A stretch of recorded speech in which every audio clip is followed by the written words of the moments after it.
Good Wednesday morning. Welcome to Squawk Alley. I'm Carl Quintanilla with John Ford, Kayla Tausche at Post 9. Joining us this morning, Business Insider CEO Henry Blodgett, and from OneMarketInside.com founder and CEO Jason Calacanis. Good morning, guys. I got some breaking news this morning. We've got top executives from ATT and TimeWarner testifying on Capitol Hill today before the Senate Judiciary Antitrust Committee. We're going to monitor that and definitely keep you up to speed. In the meantime, Time Magazine naming Donald Trump the 2016 Person of the Year. The president-elect appeared on the Today Show this morning, talked about everything from his upcoming cabinet picks to his relationship with business in the U.S.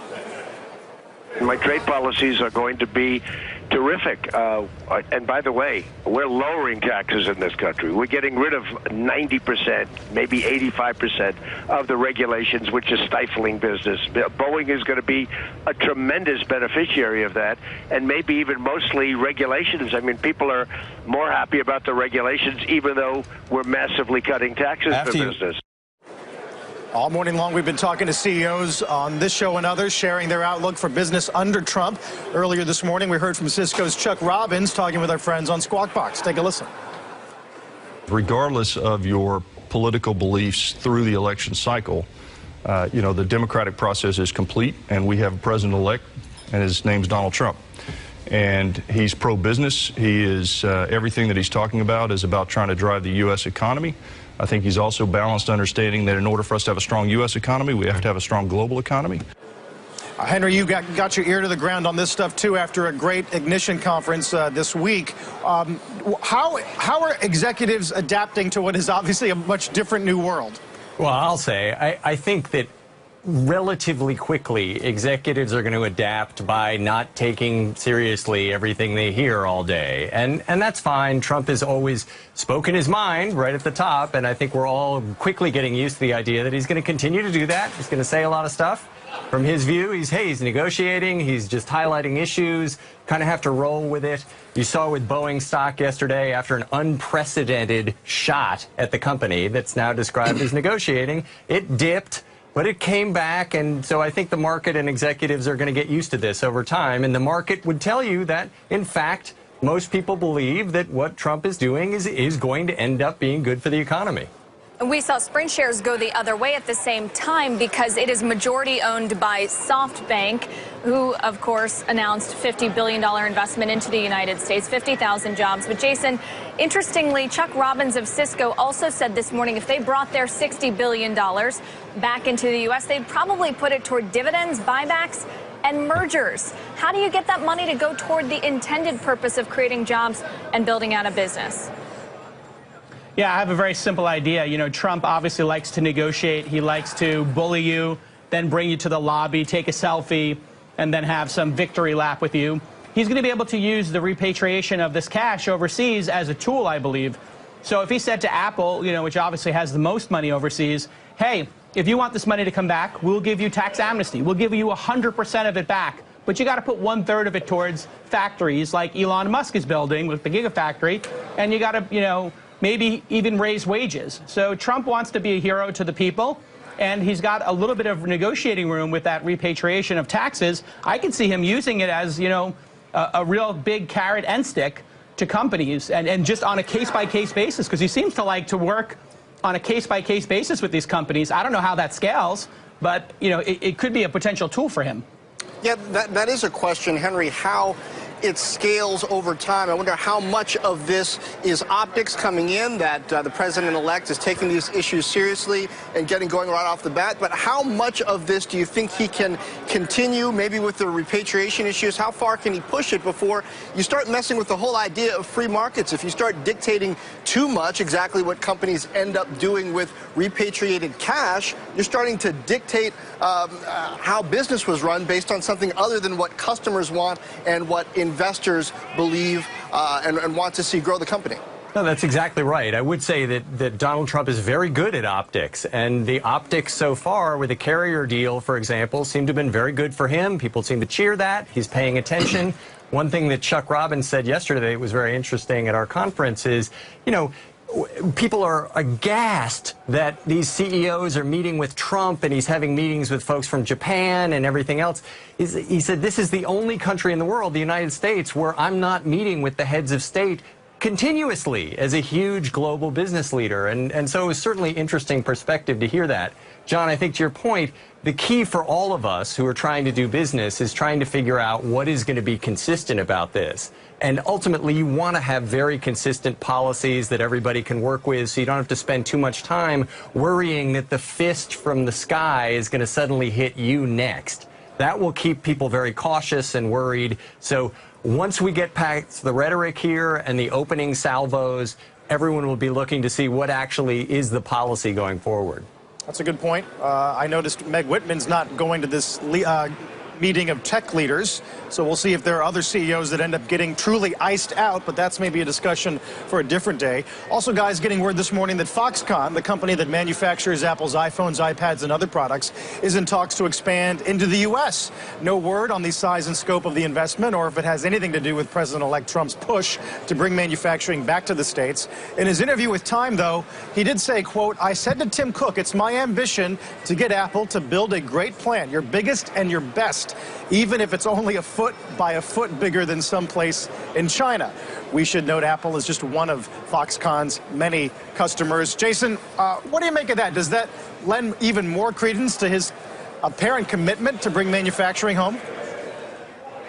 Yeah, I mean, listen, manufacturing jobs are going to go to robots is the sort of belief that most smart people have. That being said, the most advanced factory in the world is the Gigafactory right now. And Tesla, you know, I've actually visited it, and it's just extraordinary. There's a lot of jobs being created by Tesla and Solar City. So I think Trump should be focusing on that company as maybe, hey, here's the model for manufacturing locally. Apple's going to be the big test case because Apple, you know, under Steve Jobs said, hey, listen, these jobs are never coming back. Can these jobs come back? I mean, it's a big question. And, you know, I'm not sure Tim Cook is going to make the pilgrimage to Trump Tower and you know, beg Trump for validation. If he doesn't, you know, I'm not sure what that means for shareholders of Apple, which feels like a little bit of a troubled company right now. So that's probably the most at-risk company I can think of in technology right now.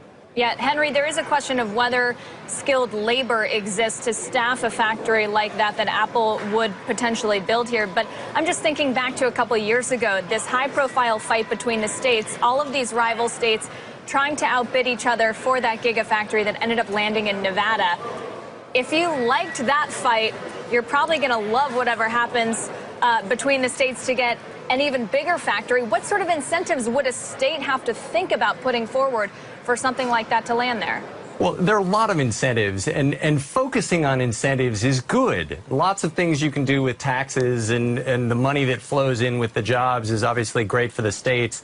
And I think having the administration focus on that, on creating the incentive to actually build factories here or create other jobs, because ultimately there's nothing special about manufacturing other than historically it is paid better than some of our service jobs. But another option is making our service jobs pay better rather than focusing just on manufacturing. But so creating incentives is one thing. The other thing that President-elect Trump is doing now, though, is threatening tariffs for any companies that want to manufacture globally. And I think what has to happen behind the scenes here is that the president-elect has to realize Apple is a global company competing on a global stage.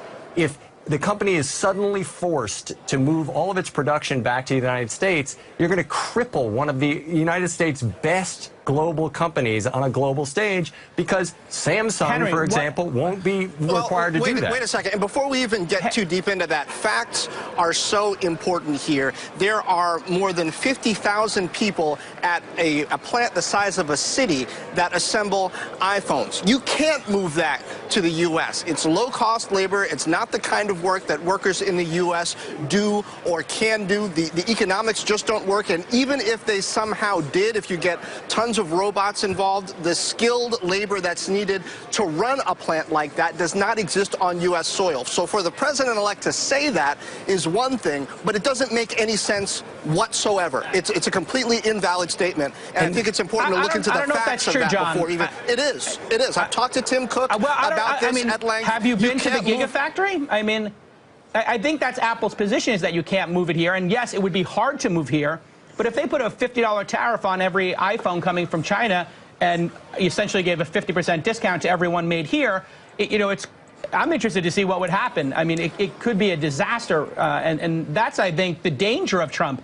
It's all fun right now to have everybody going to Trump Tower. It's great theater. It's amazing television to watch him have Massa come to the lobby and say he's going to create 50,000 jobs. What happens if Trump, who is completely answers to no one, puts a $50 tariff on iPhone? Well, iPhone's coming from China, Henry. What happens when you try to create manufacturing scenarios that make zero sense is what we saw with Flextronics trying to build Motorola's phones just back in 2014. The thing shut down in Fort Worth very quickly. Hopes were dashed. American workers who were told they were going to have these jobs ended up not having these jobs. You can't just sort of on a wing and a prayer make up facts around things like hardware manufacturing and expect it to work.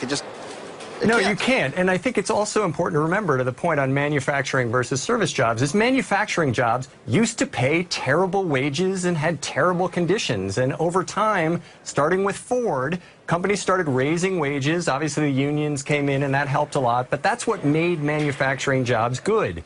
We actually have a low unemployment rate in the United States right now. And the problem is that a lot of those jobs are seriously low wage.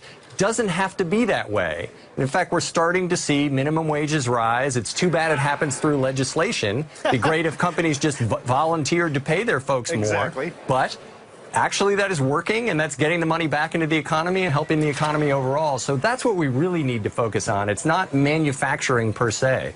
Yeah, and it does sound also, Henry, do you think, if you listen to the speaker, at least, Speaker Ryan, I think there is some hope among some that there's the more carrot than stick, especially when it comes to corporate tax rates coming down, and that might solve more ills than a would-be tariff. Guys, let's just do one more thing here. Keeping our eye on Capitol Hill, AT&T's chairman and CEO Randall Stephenson speaking, along with Time Warner's chairman and CEO Jeffrey Bewkes.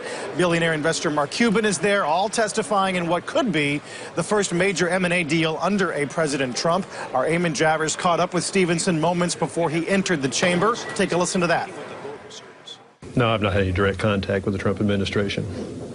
What do you think this political moment means for your merger? This is a huge deal. It's going to attract a lot of attention. Obviously, we've seen Donald Trump out there tweeting his criticisms of individual companies. Actually, we're looking forward to telling the story about the consumer benefits of this thing, putting these two companies together, the innovation that'll come from that. And so we think it's a really good story. Actually, we're anxious to get in front of the Department of Justice and begin to talk about the facts of the deal. Henry, of course, that comes after you spoke to Stephenson and Bewkes yesterday, and some fascinating comments there about the deal, about the First Amendment, and more. Absolutely. And I have to say, in our interview yesterday, Randall Stephenson was terrific. That was the first time I've interviewed him one-on-one. He's very persuasive, really has a great vision for the future. And I think, having listened to Mark Cuban right before we went on air, he has nailed it. This concern about this particular merger, AT&T, Time Warner, to me, it is you're going back to the 90s power structure, and even the middle 90s before the end. The biggest, most powerful companies right now are Google, Facebook, Apple. We are focused, if we pay too much attention to this, on the last war, and this merger should sail through. And in terms of just quietly what folks are saying, ultimately that's what they think will happen. Jason, you agree? Is it a done deal in your mind? Yeah, I don't see why anybody would block this deal. And I think, like Henry says, the more powerful companies and the more interesting ones are going to be Amazon, which could bundle with Amazon Prime all kinds of television stations and have all kinds of other bundling type antitrust issues. So I don't see it as a major issue. Oh, that was easy. I'm looking for the edge here. The other issue is when we're... Well, the edge is really M&A in general. So is Trump going to be pro-M&A or is he going to be anti-M&A? And really, there's two types of M&A. One is, is it efficient, and are we going to get rid of jobs, and we're going to have savings, when, telecom companies merge. And then there are other ones that are growth M&A. When Google buys YouTube, they add thousands of employees. When Facebook buys Instagram, they're adding thousands of employees. So I'm interested to see what Trump's position is going to be on, the M&A situations where jobs go away versus the ones where they grow. And again, nobody knows what Trump's going to do. The guy is a complete loose cannon. He answers to nobody. And I think this is what the American people wanted. They wanted to clean house. And you know what? It's going to be a very interesting experiment. He's going to be Times Man of the Year for the next 4 or 8 years. I think Jerry Seib in the Journal yesterday called it a post-ideological presidency, Henry. It's going to be interesting. On the one hand, you wouldn't be surprised to see, for instance, CFIUS restrictions being put into place on say, Chinese money.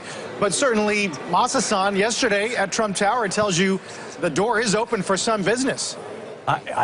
To Jason's point, it is an experiment. And all I can say is, as an executive and a citizen of this country, I hope Trump continues to surprise people positively. He certainly has from the beginning. Did a lot better than people expected. Now he's going to be our president, and I hope that he turns out to be a great president. Henry Blodgett. He's going to be an amazing president, and he loves Business Insider. Terrific or horrible? It's lots one of or the page other. views.